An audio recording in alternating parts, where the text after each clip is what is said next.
Tell us about the timelines in terms of the work that is supposed to be done for the Africa Games. Thank you so much, Nabila. The first point I want to make is that we've decided as a government that we are going hybrid. And the hybrid meaning we are going to complete the University of Ghana Sports Stadium, do a warm up track at the University of Ghana Stadium, just 5 minutes away, and also put security because we are going to have over 55 countries coming to Ghana to participate in that. We are also going to do a rugby field on the University of Ghana campus. And the Liman hostel, that four big hostels, the Liman hostel is going to be used. And Valco 1 and 2 have been identified to be used for the Games Village. So that's where the athletes are going to be housed. We are going to refurbish those facilities and the University of Ghana upgrade those facilities within 12 months. So within 12 months, those facilities are going to be finished. But the shortcutting that was done today by His Excellency the President for the other facilities that we don't have, and that is new facilities that we are going to develop at Baltimore, and that is 1,000-seater swimming aquatic center, like the swimming competition pool. Then because it's an Olympic Games, you will need a warm-up pool.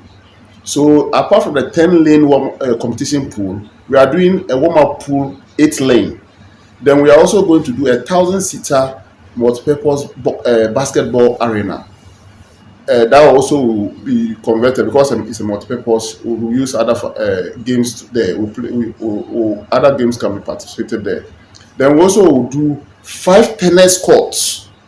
5 tennis courts. And these 5 tennis courts, we are going to have one of them a 1,000-seater covered, spectator stand covered.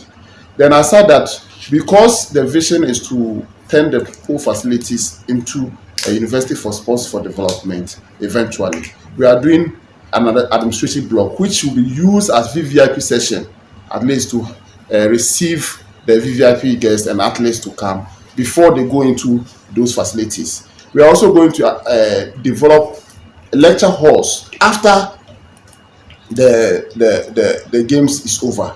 Then also the access road to Baltimore are going to be done. And in all this scope that I've mentioned, it is between 18 to 20 months the contractor should finish.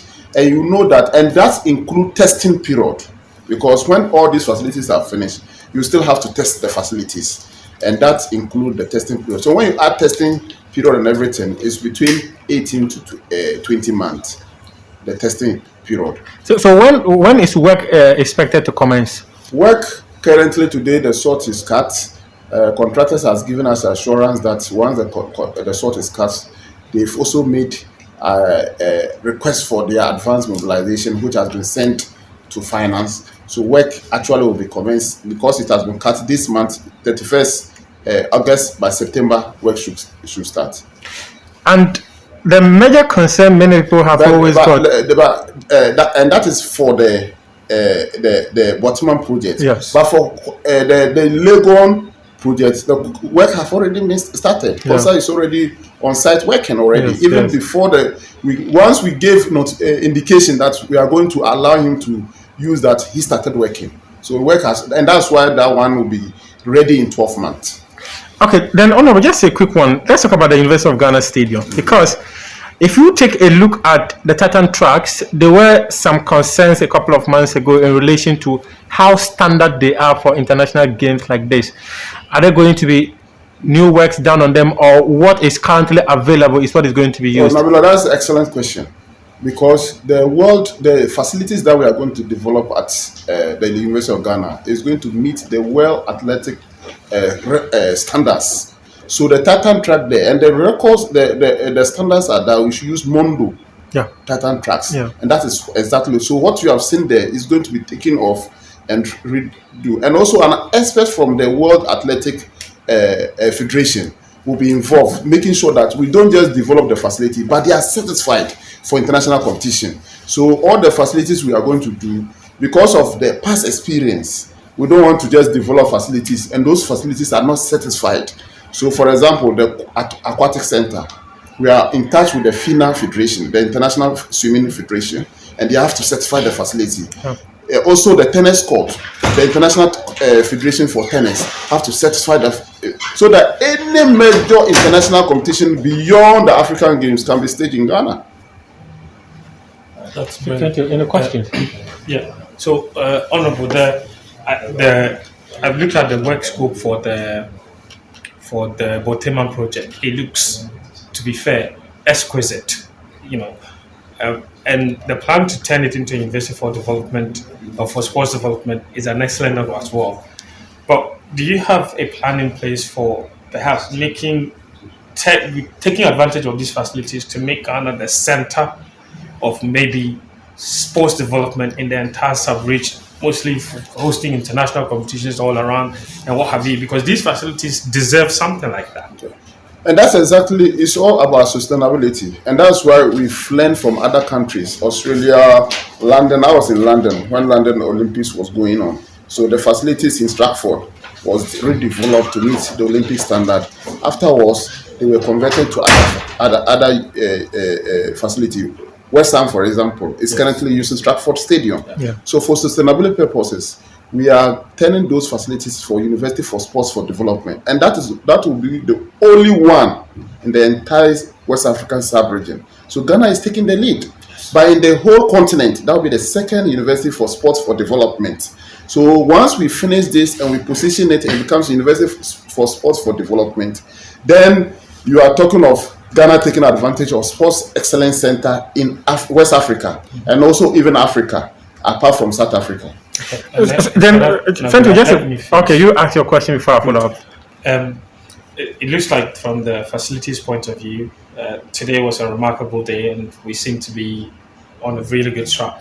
So that is quality hosting. What about quality participation? What's your plan there is different, like you have asked, we have the providing the infrastructure for people to compete. But you also have, as a country, to ensure that your team are ready for participation. So what we have done as a ministry is to put a technical team together with the LOC. We develop inter-schools and colleges competition to use it to identify talent, just like Jamaica did. The street carnival of sports festivals on the streets, so that meet the street sports, so that they just come, everybody comes, then they identify talent there. But what we want to do is to use the schools and colleges stream as an avenue of identifying our talent. And we are doing so with the LOC, with the federations, especially the sports disciplines that are going to be competed for in 2023, the federation has, so that together we identify this Ghana team and prepare ahead of time. Aside the African Games, we also have Commonwealth coming and Commonwealth Game in Birmingham next year. And this is a huge opportunity for us to build on what we have achieved at Tokyo. And we don't have to sit down now and wait till Birmingham is approaching. Then we start getting ourselves prepared. So what we want to move away from is to start engaging all these federations, identify more talent so that more people can qualify and we can get more medals when we participate in Birmingham. So, Honorable, my question definitely, because he talked about preparations, and I think I should narrow my question into that area. Facilities who were required to have the best of preparations. I was privileged to have been part of the media guys who taught some facilities that your predecessor started, especially the Azure National Sports Complex in February 2018. I was there for, you were there yourself as well.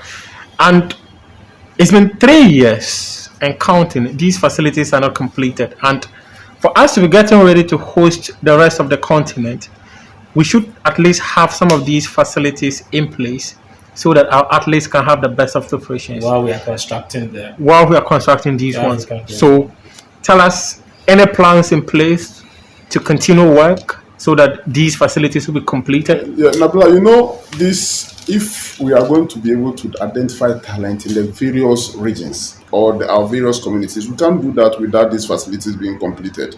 So government is committed, especially when we have already invested so much in these facilities. We can't abandon. And it's the same government. Government is continuous. And so the assurance can be getting from me. What I've realized that it was in phases. So we have phase 1, phase 2. So currently, I've engaged the consultant working on it and also the National Youth Authority, which is the agency that supervises those projects. So I can give you assurance that yes, those facilities will be completed on time, so that the identification of talent in the various regions where we have this facility, we can use those as a center. Even as one Nelson Sports Complex, Carnation Sports Complex can also even be used during the games. Of course. People can go there and compete, especially on football. It's media standard. So it's something that we are working on and to ensure that we get it done. And none of this is a very specific one. I watched your interview with Sander. You were specific. You said it will be done by June. And now... That wasn't the Youth Resource Center. That was the Kumasi Sports Stadium. The Kumasi Sports Stadium. The Youth Resource Centers, you said some of them were 90%. Yes, some of them were 90%, 70%, and 80%. There are various stages of completion. But what I said will be done by June was the Kumasi Sports Stadium, which has been done. When will we open that? I'm here to go and pay a courtesy call on His Royal Highness, the Otunfuo Osei-Tutu, to pay homage. Then with the contractor, we'll go and do our final inspection with our technical team. The contractor has formally informed me that it is done. I have to go with the technical people to assess, to ensure that yes, it's done. Then we can hand over to the National Sports Authority. Okay, Honorable. So we know 3 cities will be hosting all of the games. Accra keep hosting Kumasi. Now we know a project has started in Accra. So what happens to keep hosting Kumasi? When do they also start? For your information, it is not 3 cities. The concept of African Games is to allow all the athletes to converge in one city. The concept of Olympic Games is to allow all the athletes to converge in one city. And that is to bring unity among the nations. And that's the concept. So if you look at Tokyo, it was done in one city. If you look at London, it was done in one city. In Birmingham, it is going to be done in one city. In Morocco, it was done in one city. And in Ghana, it's going to be Accra 2023. Okay. Whatever. Thank you. Thank you so much.